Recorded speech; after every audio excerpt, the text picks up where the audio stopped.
there's this ongoing dialogue between science fiction and real science, and it's been going on for a very long time in terms of the ways in which science is inspired by science fiction and new technologies arise, and those technologies inspire science fictional authors to theorize fictional progressions of that technology, and that in turn feeds back. So I really love this feedback loop between science and science fiction. But I was really curious, Emma, I'll get your opinion on this first. When it comes to this relationship between science fiction and science, you know, going back to things like Asimov's 3 laws of robotics and things like that, how much relevance does fictional, like science fictional ideas have in terms of, you know, real world applications? Or is it more often that it's like a lot of these ideas are more applicable as storytelling devices, but when it actually comes to practice, like sometimes these things kind of fall apart when they're applied in the real world? Well, I mean, like, I was fascinated by this little question you have related to Asimov, because, like, obviously the 3 laws of robotics are a storytelling device, but they do highlight something really important, which is the role of an ethicist in whatever technology you're building. So yeah, obviously when we're building stories, like, we have to ask questions about, like, how did this come to be? What are the people who create these things thinking? And, you know, I completely, every time everyone's talking about, like, you know, it's the humans who are the problem, I'm just sitting here nodding my head vociferously, like, yeah, it is. And, like, I can't talk much about my book, The Archive Undying, because that's not out until June. But that's very much like the backbone of what's happening in this world, because as much as I wanted to write this world about, you know, with the assumption that if there are sophisticated AIs, and if they resemble humans in any way, shape, or form, then they are emotive. But there's still sort of this string of apocalyptic style events that are occurring. And the reason for that is very tied into this question of, like, so what were humans up to at one point? Why did this happen? But, like, again, because this thread that we keep on, like, coming back to is, like, we are using robots and AI as a lens to understand what humans choose to do, both with what they build and how they build it and how they send it out into the world. What are we creating with ourselves and with our reflections of ourselves? So in that sense, all of these stories are themselves, like, attempts to interact with the practice of science through a storytelling that's very closely linked to it in terms of what's driving it, I think.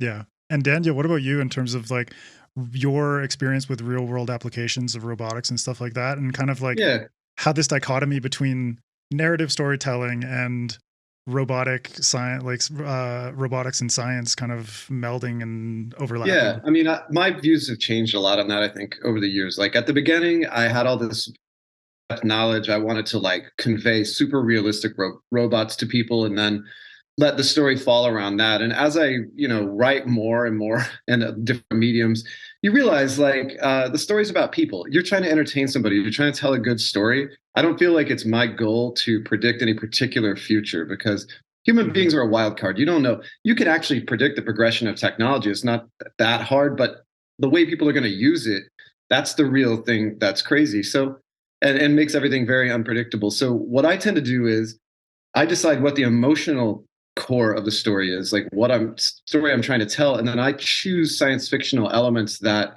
amplify those underlying themes. So if I've got a story about having to let go of your kids, maybe there's a black hole that's literally pulling people apart. Or, like, if it's a story about family, maybe there's people that are mind bonded to robots, you know, and they're all operating as teams. But that said, like, I kind of got out of this feeling that I need to predict the future, or like portray, like, where I think people are actually going.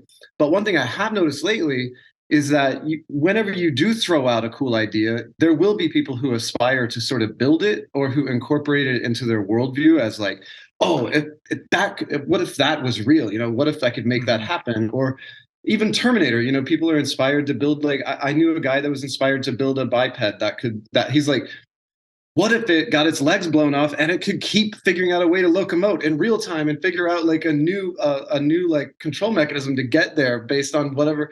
And like people are inspired by all that. But you know, in terms of that, I realized like you do almost have an obligation. You're putting out like this world that people are going to aspire to it possibly.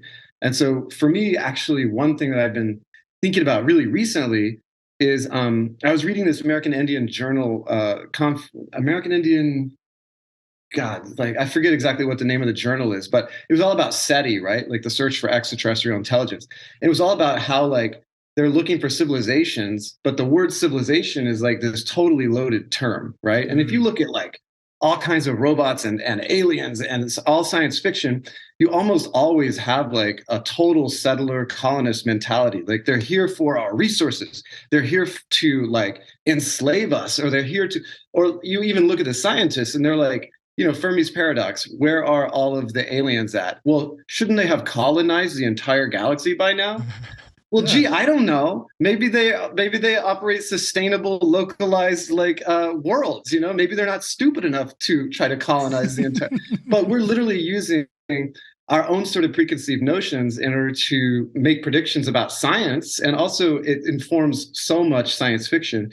And so, to that end, in terms of like putting something out there that, you know, you realize it's going to be on the map, people are going to think about it. I've kind of been trying to challenge myself to come at some of these genres and some of these like very well explored areas of science fiction from a non-Western perspective or from a native perspective, if I can.